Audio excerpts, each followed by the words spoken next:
Welcome to WW2 Heroic Tales, where true stories of courage, sacrifice, and extraordinary heroism come alive from the darkest days of World War II. Join us as we uncover the untold moments that shaped history. The year is 1943. On the Eastern Front, the German Sixth Army has frozen and starved into annihilation at Stalingrad. In the skies over the Reich, Allied bombers appear with growing impunity. For Adolf Hitler, the war is turning. He demands a miracle, a weapon of terror and retribution to demoralize his enemies and reverse the tide of defeat.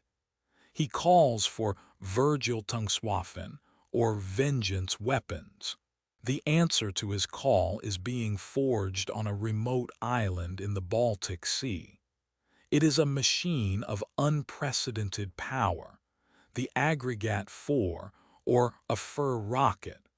The world would come to know it by its infamous propaganda designation, the V-2. This was no ordinary artillery shell. Standing 46 feet tall and weighing nearly 13 tons, the V-2 was the world's first long-range ballistic missile. Powered by a revolutionary liquid propellant engine burning ethanol and liquid oxygen, it could achieve speeds of over 35 miles per hour, breaking the sound barrier as it ascended to the edge of space. Its guidance system, a complex marriage of gyroscopes and accelerometers, was years ahead of its time. It was designed to strike cities like London and Antwerp without warning, its supersonic descent making it impossible to intercept. It was a pure terror weapon, built not to destroy military targets, but to shatter civilian morale. The mind behind this terrifying innovation was a charismatic and ambitious young engineer named Wernher von Braun, a visionary obsessed with space travel since boyhood. Von Braun saw the German military's funding as the only way to realize his dreams of reaching the stars. He gathered Germany's most brilliant minds at a top-secret facility, a place that would become synonymous with both scientific genius and human suffering. Peenemünde. On the marshy, windswept coast of the island of Euston, the Peenemünde Army Research Center was a world unto itself. Established in 1937, it was a sprawling, state-of-the-art complex that represented the pinnacle of Nazi Germany's technological ambition. It was a self-contained city dedicated to a single, terrifying purpose: perfecting the art of rocket warfare. The facility was divided into sectors, each a critical node in the weapon's development. Test Stand VII was the colossal heart of the operation, a concrete and steel behemoth from which the thunderous V-2s would roar to life. Nearby, vast production halls like the phone factory were constructed to assemble the complex machines. Advanced wind tunnels simulated supersonic flight, while laboratories hummed with the calculations of hundreds of elite scientists and engineers. In its early days, the atmosphere at Peenemünde was one of intense, patriotic fervor. Over 12,000 German personnel, from PhD-level physicists to master machinists, worked tirelessly.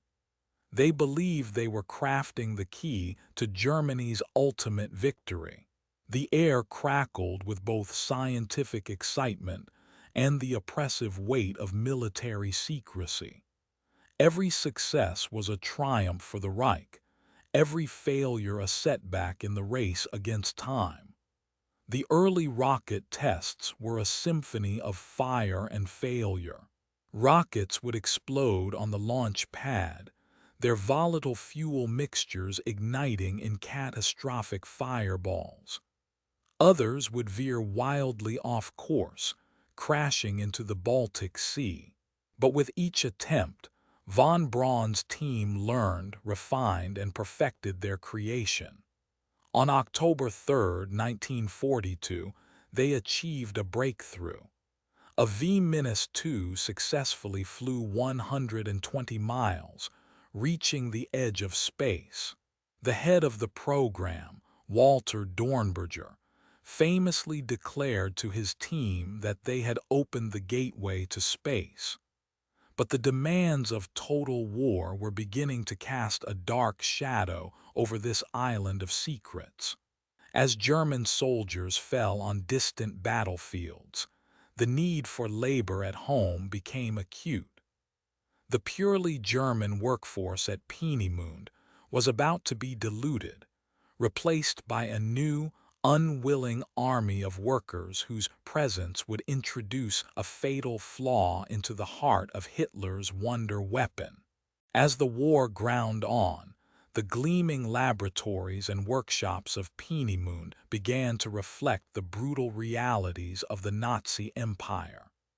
The skilled German workforce was increasingly conscripted for frontline duty, leaving a critical labor shortage in the V-2 program. To fill the void, the SS, masters of the Reich's vast slave labor economy, began to ship in prisoners from across occupied Europe.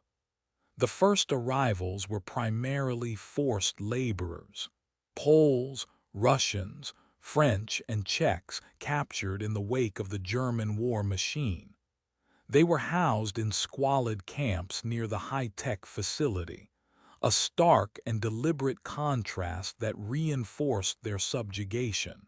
These were not yet the emaciated figures from the death camps, but they were prisoners, stripped of their freedom and forced to build weapons aimed at their own people. The German engineers and foremen, once working alongside their countrymen, now found themselves overseeing a resentful and captive workforce. The atmosphere of scientific inquiry soured, replaced by suspicion and coercion. It was in this oppressive environment that the first seeds of resistance were sown. The acts were initially small, individual, and almost invisible. A skilled French mechanic, tasked with assembling the intricate turbopumps that fed fuel to the engine, might use a wrench with slightly too much force, creating a microscopic fracture that would rupture under pressure. A Polish electrician, wiring the complex guidance system, might nick a crucial wire, causing an intermittent short circuit that would be nearly impossible to detect in ground tests. A Russian prisoner, mixing concrete for a new launch pad, might subtly alter the ratio of cement to sand, ensuring it would crack under the immense heat and vibration of a launch. These were not grand, coordinated operations. They were personal wars waged in secret, acts of defiance that carried the ultimate risk. To be caught was to face certain torture and execution.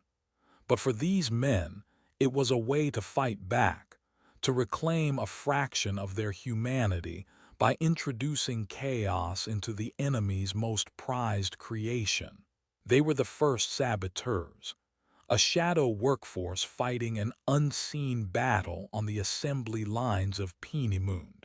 By the summer of 1943, Allied intelligence had pieced together the terrifying truth of what was happening at Peenemünde.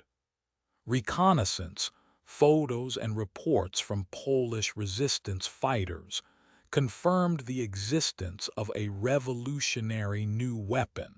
The threat of unstoppable rockets raining down on London was too great to ignore. The decision was made to strike a decisive blow. The mission was code-named Operation Hydra. On the night of August 17, 1943, a massive armada of nearly 600 RAF heavy bombers, Lancasters, Halifaxes, and Sterlings, thundered into the night sky, their destination the secret island on the Baltic coast. The raid was meticulously planned. The first wave was tasked with bombing the housing estates of the German scientists and technicians, a ruthless tactic designed to cripple the program's intellectual core. Subsequent waves would target the production facilities and experimental workshops. The flight was perilous, a long journey over enemy territory. German night fighters, guided by radar, rose to meet them, turning the sky into a lethal lattice of tracer fire and explosions. Over the target, the flak was intense, a curtain of steel thrown up from the ground. But the bombers pressed on. For those on the ground at Peenemünde, the night transformed into a terrifying inferno. The drone of hundreds of engines grew from a distant hum to a deafening roar. Sirens wailed as searchlights sliced through the darkness. Then the bombs began to fall. High explosives shattered concrete buildings, sending shockwaves across the island. Incendiaries turned workshops into raging pyres, the flames lighting up the night and creating a pillar of smoke visible for miles. The raid was a partial success, but a strategically vital one. While the main production halls and the V-2 rockets themselves were largely undamaged, the attack killed hundreds of key personnel, including the head of engine development. Crucially, it destroyed vital blueprints and research facilities, setting the V-2 program back by at least 2 critical months. The psychological impact on the Nazi leadership was immense. Peenemünde, once thought to be a secure sanctuary, was now proven to be vulnerable. Hitler was furious. A new, desperate plan was hatched. Move the entire V-2 production to a location no bomber could ever reach, deep inside a mountain. In the shadow of the Harz Mountains in central Germany lay an old gypsum mine. Its network of tunnels, cool and dry, had been repurposed by the Nazis for fuel and chemical storage. After the shock of Operation Hydra, this subterranean labyrinth was chosen as the new bomb-proof home for V-2 production.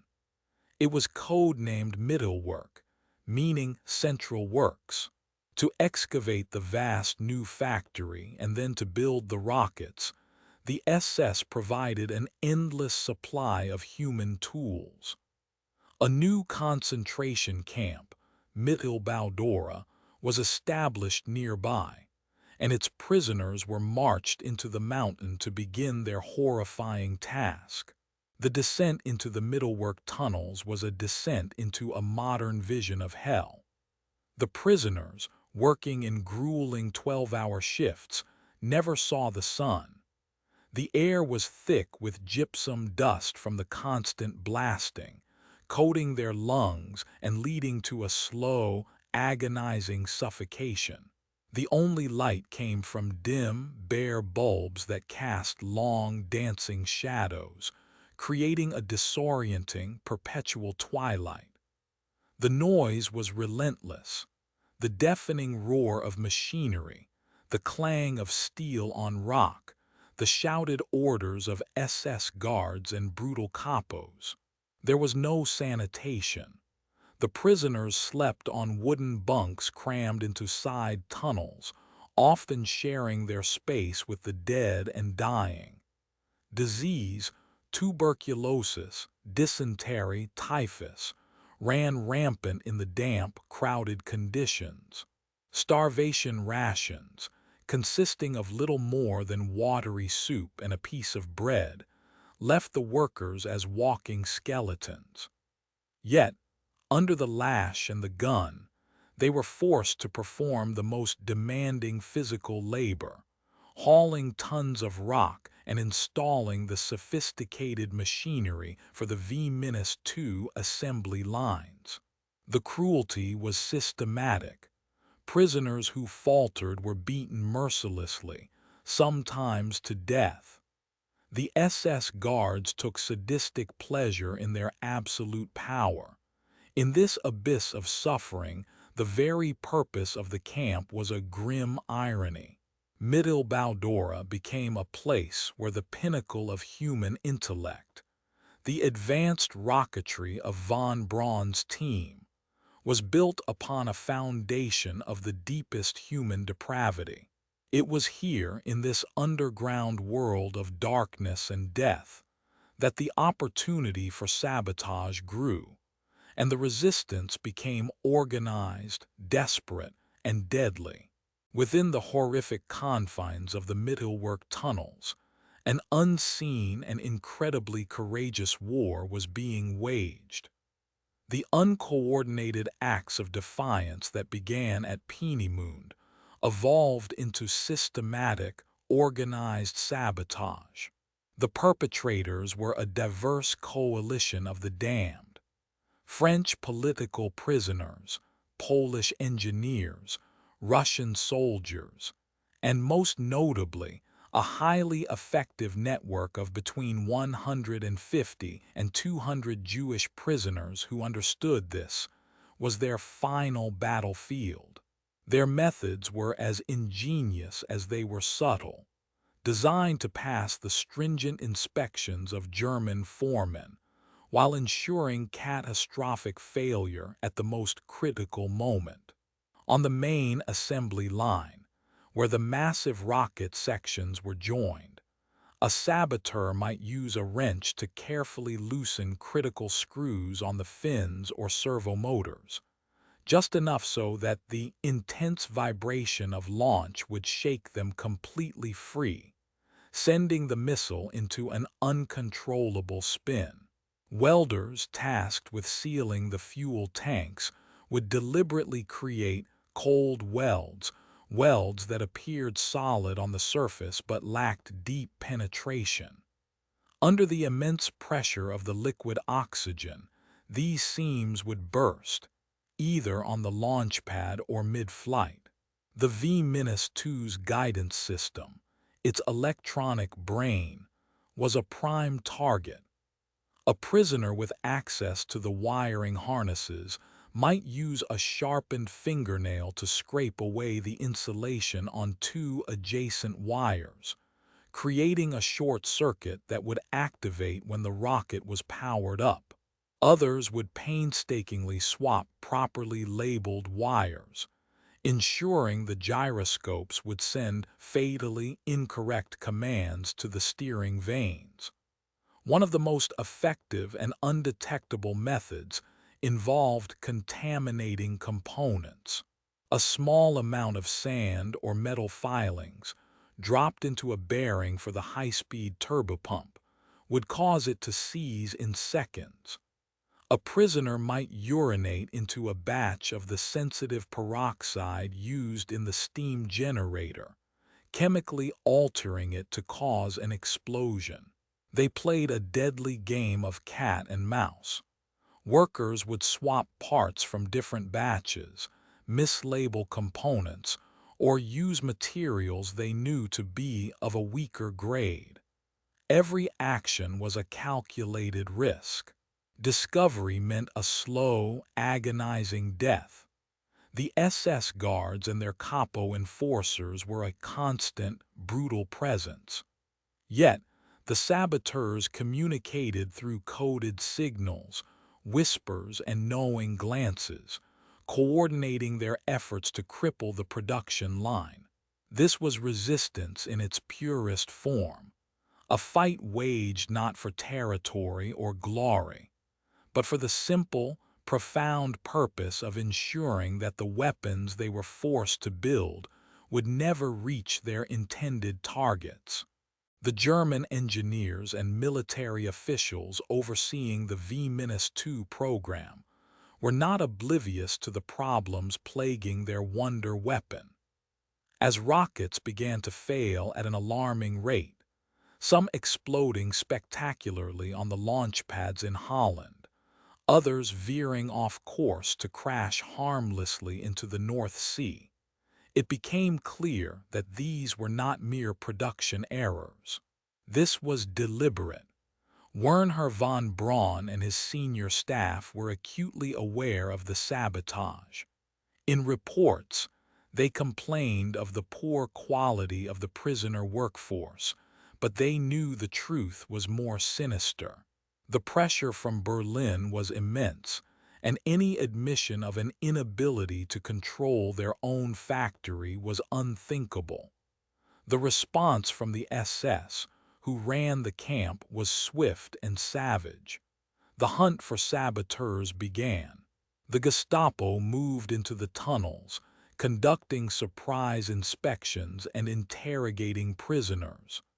Suspects were tortured for information, their screams echoing through the rock caverns. The primary instrument of Nazi retaliation was terror. When a saboteur was caught, their punishment was designed to be a gruesome spectacle. The most common method was public hanging. In the main tunnel, known as the gallery, where thousands of prisoners toiled on the assembly line, the SS would erect gallows or use one of the industrial cranes. The condemned prisoner would be marched out, a wooden plaque hung around their neck detailing their crime of sabotage. No trial, no appeal, just a short drop and a slow, public death. The SS would often force the entire work shift to watch. The bodies were deliberately left hanging for days, decaying above the heads of the workers as a constant, horrifying reminder of the price of defiance. Sometimes the executions were even more brutal. Groups of prisoners accused of coordinated sabotage would be hanged together, their bodies forming a macabre display. Despite this reign of terror, the sabotage did not stop. For many prisoners, the risk of a quick death on the gallows was preferable to the slow, certain death from starvation, disease, or exhaustion. The executions created a climate of fear, but they also hardened the resolve of the resistance. Every public hanging was a fresh atrocity that fueled their hatred and their determination to fight back with the only weapons they had: their knowledge, their courage, and their willingness to make the ultimate sacrifice. The combined effect of the RAF's Operation Hydra and the relentless internal sabotage had a profound and measurable impact on the V-2 program. While the vengeance weapon was eventually deployed, it never became the war-altering force that Hitler had dreamed of. The delays were the first significant consequence. The bombing of Peenemünde in August 1943 pushed the operational timeline back by months. The subsequent move to Mittelwerk and the initial chaos of setting up the underground factory caused further delays. This lost time was critical. Had the V-2 been deployed in force before the D-Day landings in June 1944, its psychological and physical impact on the staging areas in southern England could have been far more severe. The second major consequence was the weapon's staggering unreliability. It is estimated that the sabotage contributed to a failure rate of over 50% for all V-2s produced. Many rockets failed during the crucial pre-launch testing phases, where their complex systems were checked. Of those that were launched, a significant number exploded moments after liftoff or during their ascent into the stratosphere. Still others had their guidance systems compromised, sending them far off target to crash into empty fields or the sea. For the Allied populations in London and Antwerp, the V-2 was a terrifying and deadly reality. It killed an estimated 9,000 civilians and military personnel. However, the number of lives it took to create the weapon was far greater. Historians estimate that of the 60,000 prisoners who passed through the mittelbau-dora camp system, at least 20,000 died from execution, starvation, disease, and overwork. This grim statistic became the V-2's most damning legacy. It was the only weapon system in history that killed more people during its production than through its use. The sabotage ensured that the V-2 remained a weapon of terror rather than a decisive strategic asset. It bled the Nazi war machine of immense resources, skilled engineers, rare materials, and vast sums of money, for a return that was ultimately limited. The brave men in the tunnels of Mittelwerk, by crippling the weapon from within, fought and won a crucial battle in the secret war against the Third Reich. To truly comprehend the story of the V-2, one must look beyond the engineering marvels and strategic outcomes, and into the moral abyss at its core. It is a story defined by the stark contrast between two groups of people: the brilliant scientists who created the rocket, and the enslaved human beings who were consumed in its construction. For the prisoners of Mittelbau-dora, life was a waking nightmare. Imagine being a French professor or a Polish mechanic, clothed in rags, your body racked with hunger and lice. You spend 12 hours a day in a dusty, dimly lit cavern, the air vibrating with the scream of machinery. Your task is to assemble a component of terrifying complexity, a part for a weapon you know is designed to kill innocent people, perhaps even your own family. Your every move is watched by a guard who would kill you for a moment's hesitation. Yet, in this hopeless situation, you make a choice. You see an opportunity, a moment when the guard is distracted, to loosen a valve, to cross a wire. Your heart pounds. If you are caught, the gallows await. If you succeed, you may save hundreds of lives. This small, silent act of defiance is all you have left. It is your final stand. Now consider Wernher von Braun, a man of immense intellect and charm, whose passion for spaceflight was undeniable. He walks through the same tunnels, a clean, well-fed figure in a suit, stepping over the corpses of prisoners who have collapsed at their workstations. He sees the public gallows. He reads the reports detailing the high failure rates and knows their cause is sabotage.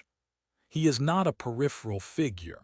Records show he was directly involved in the management of the factory, and was even reported to have personally selected prisoners from other concentration camps for labor at Mittelwerk. He made a Faustian bargain, trading his moral conscience for the chance to build his rockets. He and his team of over 100 top scientists compartmentalized the horror around them, focusing only on the technical challenges, the production quotas, the successful launches. They justified their actions by claiming they were merely apolitical technicians, working for their country. But the reality was undeniable. Their celestial dreams were built on a foundation of human bones, their path to the moon paved through the hell of Dora. In the spring of 1945, the Allied armies closed in on the heart of Germany. As American troops approached the Harz Mountains, the SS guards at Mittelbau-dora attempted to erase their crimes, forcing the surviving prisoners on brutal death marches. On April 11, 1945, soldiers of the U.S. 3rd Armored Division entered the abandoned camp and tunnels. They were met with a scene of unimaginable horror. Piles of emaciated bodies and a few thousand skeletal survivors. The GIs also discovered a stunning technological prize: over 100 V-2 rockets in various states of assembly, along with mountains of components and technical blueprints. The race was on. A special American military unit, under the mission codenamed Operation Paperclip, was tasked with capturing both the German rocket technology and, more importantly, the scientists who had created it. Wernher von Braun and over 100 of his top engineers and technicians, having fled the advancing Soviets, strategically surrendered to the Americans.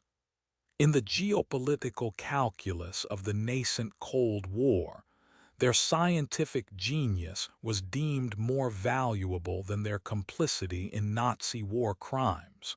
Their pasts were sanitized, their knowledge put to work for the United States. Von Braun became a celebrated American hero, the architect of the Saturn V rocket that took humanity to the moon. For decades, the official narrative focused on this technological triumph. The story of the V-2 was presented as the first chapter of the space age, with the dark history of its creation often relegated to a footnote. The stories of the thousands who died building it and the hundreds who bravely sabotaged it were largely lost to history, drowned out by the roar of the Apollo missions. But the echoes from the tunnels of Mittelwerk never truly fell silent. Survivors wrote memoirs, historians dug through archives, and slowly, the hidden story of this incredible resistance came to light. The tale of the V-2 is not just a story of technology. It is a profound lesson in the duality of human nature. It reminds us that while some will pursue their ambitions at any human cost, others, even in the most desperate circumstances, will risk everything to defy evil. The saboteurs of Peenemünde and Mittelwerk left no statues in their honor, but their legacy is written in every rocket that failed, and in every life that was saved by their silent, courageous war. Thank you for joining WW2 Heroic Tales. Through the stories of brave souls from World War II, we honor their memory and keep their legacy alive for history and generations to come.